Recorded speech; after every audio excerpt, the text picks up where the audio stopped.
നമസ്കാരം എല്ലാ സുഹൃത്തുക്കൾക്കും ഒരിക്കൽ കൂടി ഫുട്ബോൾ കിക്ക് എന്ന യൂട്യൂബ് ചാനലിലേക്ക് വീണ്ടും സ്വാഗതം. ഇന്നത്തെ വീഡിയോയിലൂടെ നമ്മൾ നോക്കാൻ പോകുന്നത് കേരള ബ്ലാസ്റ്റേഴ്സിനെ കുറിച്ചും ഇന്ത്യൻ സൂപ്പർ ലീഗിനെ കുറിച്ചുമുള്ള ഏറ്റവും പുതിയ അപ്ഡേറ്റുകളാണ്.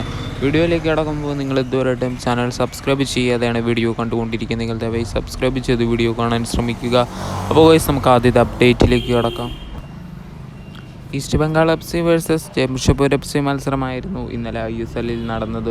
ആ മത്സരത്തിൽ കരുത്തരായ ജംഷഡ്പൂർ എഫ് സി ഈസ്റ്റ് ബംഗാളിനെ തോൽപ്പിച്ചു വിട്ടിരിക്കുക തന്നെയാണ്. 2 ഗോളുകൾക്കാണ് ജംഷഡ്പൂർ എഫ് സി വിജയം കരസ്ഥമാക്കിയത്.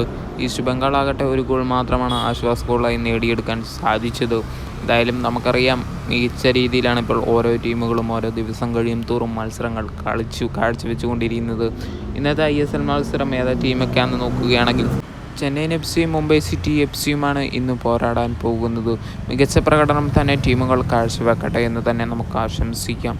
പോയിന്റ് ടേബിളിൽ നോക്കുകയാണെങ്കിൽ മുംബൈ സിറ്റി എഫ് സി 14 മത്സരങ്ങൾ കളിച്ച് 28 പോയിൻറ്റുമായിട്ട് പോയിന്റ് ടേബിളിൽ 3-ാം സ്ഥാനത്താണ്. ഇന്ന് 15-ാമത്തെ മത്സരമാണ് മുംബൈ സിറ്റി എഫ് സിയുടെ. അതേപോലെ തന്നെ ചെന്നൈയിൻ എഫ് സിയുടെ നോക്കുകയാണെങ്കിൽ 14 മത്സരങ്ങൾ കളിച്ച് 15 പോയിൻറ്റുമായിട്ട് പോയിന്റ് ടേബിളിൽ 8-ാം സ്ഥാനത്താണ് ചെന്നൈയിൻ എഫ് സി. എന്തായാലും ചെന്നൈയിൻ എഫ് സിക്ക് ഇനി ഉയർന്നു വരാനൊന്നും പോകുന്നില്ല എന്ന് എടുത്തു പറയേണ്ടി വരും. കാരണം അടുത്ത മത്സരങ്ങളെല്ലാം ഇനി വരും മത്സരങ്ങൾ മറ്റ് ടീമുകൾ തോൽവി ഏറ്റുവാങ്ങുകയാണെങ്കിൽ മാത്രമാണ് ചെന്നൈയിൻ എഫ് സിക്ക് ഇനി സെമി മോഹങ്ങൾ നിലനിർത്താൻ സാധിക്കുകയുള്ളൂ. എന്തായാലും ഇന്നത്തെ മത്സരത്തിൽ ഏത് ടീം എത്ര ഗോളിന് വിജയിക്കുമെന്ന് നിങ്ങൾ കമൻറ്റ് ബോക്സിൽ അറിയിക്കുക. മുംബൈ സിറ്റി എഫ് സി തോൽക്കട്ടെ എന്ന് തന്നെ നമുക്ക് ആശംസിക്കേണ്ടതുണ്ട്, കേരള ബ്ലാസ്റ്റേഴ്സിനേക്ക് മുൻപിൽ എത്തണമെങ്കിൽ. അപ്പോൾ ഗൈസ്, അടുത്ത അപ്ഡേറ്റിലേക്ക് കിടക്കാം. അടുത്ത അപ്ഡേറ്റ് നോക്കുകയാണെങ്കിൽ ബ്ലാസ്റ്റേഴ്സിൻ്റെ മികച്ച വിദേശ താരങ്ങളെല്ലാം പരിക്ക് പറ്റി പുറത്തു പോകുന്നത് നമ്മൾ കണ്ടിട്ടുണ്ടായിരുന്നു. ഡിമിട്രിയോസ് ഡയമൻറ്റക്കോസിനെയൊന്നും കഴിഞ്ഞ മത്സരത്തിൽ പോലും കാണാൻ സാധിച്ചിട്ടില്ലായിരുന്നു.